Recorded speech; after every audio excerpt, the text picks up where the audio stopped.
continuer cet après-midi d'intervention avec Nicolas Faure, lui aussi très engagé, agitateur idéologique et animateur du média Sunrise. Il poste des vidéos très régulièrement. Il est également présent sur Twitter. N'hésitez pas à aller le retrouver. Je l'invite à s'asseoir. Il va prendre un micro à côté de moi pour vous faire son intervention. Et Nicolas Faure, justement, tu vas intervenir sur l'égalitarisme, qui est l'idéologie, pilier du gauchisme, comme tu le répètes très régulièrement, enfin même sans cesse. D'ailleurs, on a même fait une émission ensemble. Et cet égalitarisme, en fait, qui est un pur fantasme. Je te laisse la parole pour décrire tout ça. Merci Floriane. Merci à tous. Alors, oui, c'est vrai, c'est effectivement quelque chose que je répète très souvent, sans doute beaucoup trop, mais en même temps, je pense que c'est nécessaire.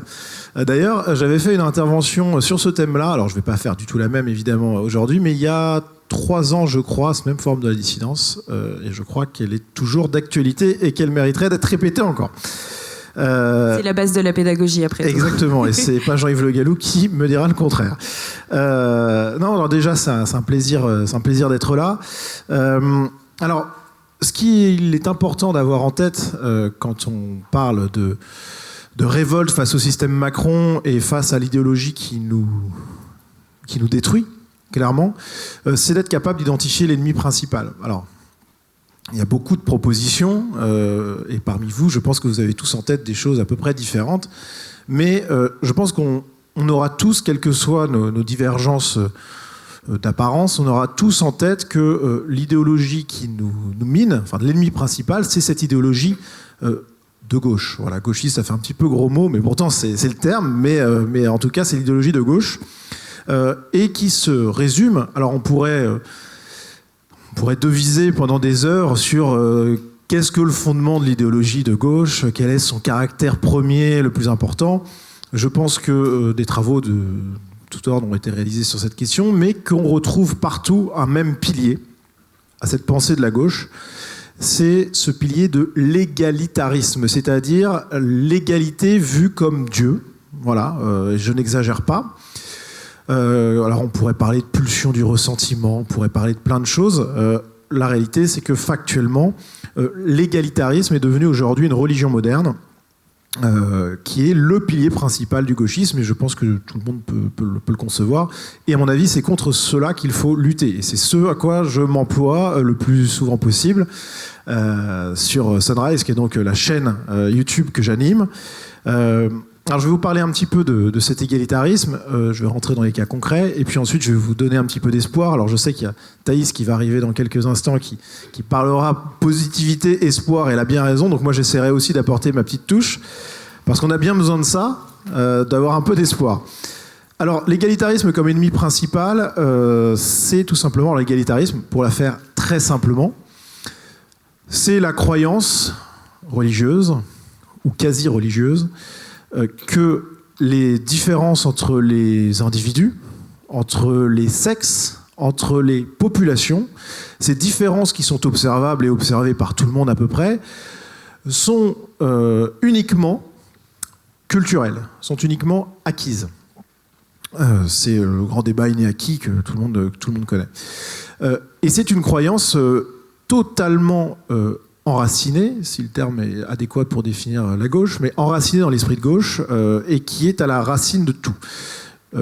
Alors qu'une vision de droite, qui ne sera jamais une vision maximaliste, biologisante et compagnie, jamais, parce que le camp de la droite, c'est le camp du réel, et que évidemment qu'il y a des influences culturelles très importantes, qu'il y a des facteurs sociaux qui rentrent en ligne de compte, mais il y a aussi des différences de potentiel qui sont naturelles, voilà, ne serait-ce que sur un fait aussi évident que la taille. Voilà, on a beau vous nourrir autant que vous voulez, si vous n'êtes pas codé pour être grand, il y aura, même si vous êtes très bien nourri, vous gagnerez quelques centimètres par rapport à si vous ne l'étiez pas très bien nourri, mais il y a un moment où vous ne pouvez pas faire 2 mètres. Voilà.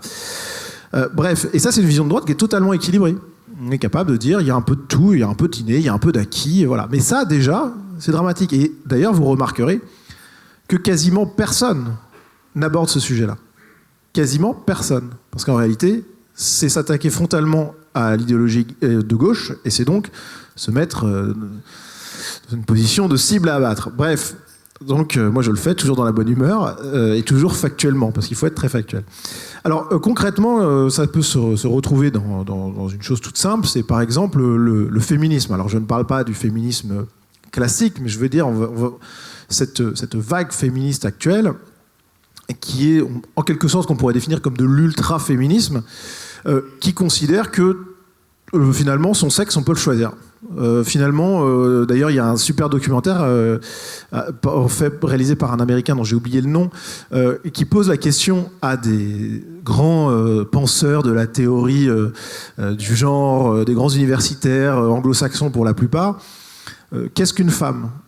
Et les types sont un petit peu gênés parce qu'ils ne peuvent pas le définir, parce que tout le monde peut devenir femme. Si je dis que je suis une femme, pour eux, je le suis. Donc du coup, il ne peut plus y avoir de critères physiques. Pourquoi ? Parce que le critère physique, c'est l'inégalité. C'est la nature. Et donc cette chose-là ne peut pas exister à gauche. Et donc cet ultra-féminisme, mais qui est en fait, en réalité, on va dire une théorie comment dire ça, du désert et de la page blanche, considère qu'il n'y a pas de critère physique au fait d'être un homme ou une femme. Qu'on peut, selon son humeur du moment, devenir femme ou homme. Bref, mais franchement, ça paraît délirant dit comme ça, mais véritablement, c'est un courant profond qui a lieu sur tous les campus américains et même français, et contre lesquels, tant qu'on n'aborde pas des questions frontales, on n'arrivera pas à s'en saisir, en disant un homme, une femme, c'est défini scientifiquement de telle manière. Voilà. Mais on rentre déjà dans des définitions scientifiques et essentialistes, ce qui, pour la gauche, est un drame absolu. Bref, et donc du coup, ce féminisme, il est vraiment basé sur l'égalitarisme. On a quoi d'autre ? On a aussi, évidemment, tout ce qui est de l'ordre de Black Lives Matter, l'antiracisme et compagnie, où effectivement, toute différence sociale observée entre des groupes serait inévitablement le fait d'une oppression, puisqu'il n'y a pas de différence de potentiel entre les hommes, entre les personnes, et que tout est social. Alors ça veut dire que si certains réussissent moins, c'est à cause des autres qui les oppressent.